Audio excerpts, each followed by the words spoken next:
আসসালামু আলাইকুম, welcome to new কৃষি ব্লগ ভিডিওতে কৃষক এবং কিষানি ভাই বোনদের জানাই সুস্বাগতম। গত ভিডিওতে দেখেছি আমার পেঁপে তুলা দিছি।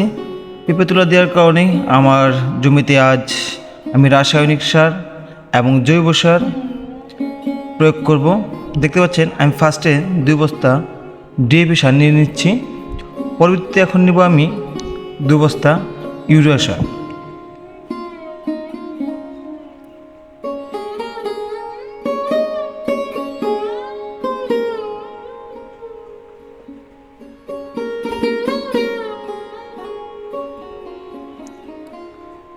এটা যেটি দেখতে পাচ্ছেন, এখানে আমি সবসময় বসি। এটা আমার স্বপ্নের ব্যবসা।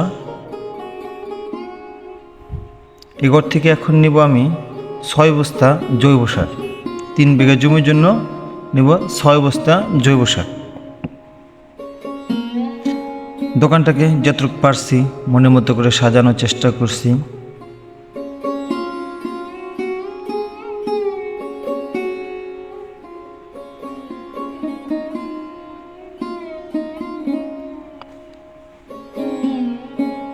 দেখতে পাচ্ছেন গাড়ি ভরে নিয়ে আসলাম।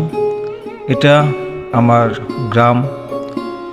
সৌদি প্রবাস থেকে রাজীব চৌধুরী এলাকার ভিউটা দেখতে চাইছে, তাই তাকে এলাকার ভিউটা একটু দেখানোর চেষ্টা করলাম।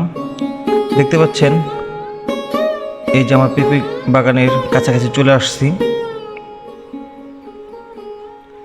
মাশাআল্লাহ, আল্লাহ পাক অনেক জুড়ি জপটার পরও যে গাছগুলো রেখে গেছেন, এই গাছগুলো থাকলেও আলহামদুলিল্লাহ। সবাই দোয়া করবেন আমাদের জন্য।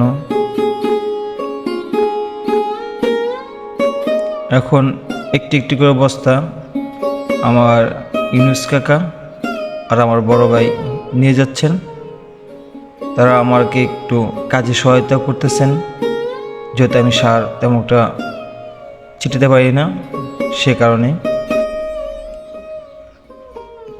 পেঁপে বাগান এমন একটি বাগান, যতটাই যত্ন করবেন আপনার ততটাই রত্ন মিলবে। পেঁপে বাগানে কখনোই লস হয় না। যারা নতুন উদ্যোক্তা তাদেরকে আমি বলবো, পেঁপে বাগান করে কেউ অলসতা করবেন না।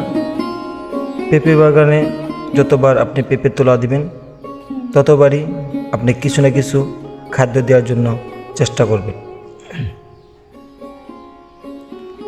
আমি কিন্তু প্রতি সপ্তাহে 2 বার করে আমার পেঁপে বাগানে কীটনাশক এবং ভিটামিন স্প্রে করি। সেগুলো হয়তো বা আপনাদেরকে দেখানোর চেষ্টা করি।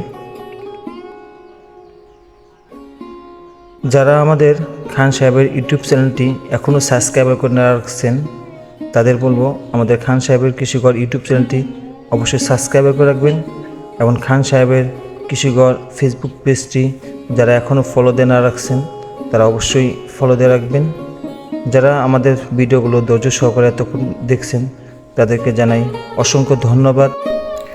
খান সাহেবের কৃষিঘর সর্বদাই আপনাদেরকে প্র্যাকটিক্যালভাবে দেখানোর জন্য চেষ্টা করে। এতক্ষণ যারা ধৈর্য সহকারে ভিডিওগুলো দেখছেন তাদেরকে জানাই অসংখ্য ধন্যবাদ। আসসালামু আলাইকুম।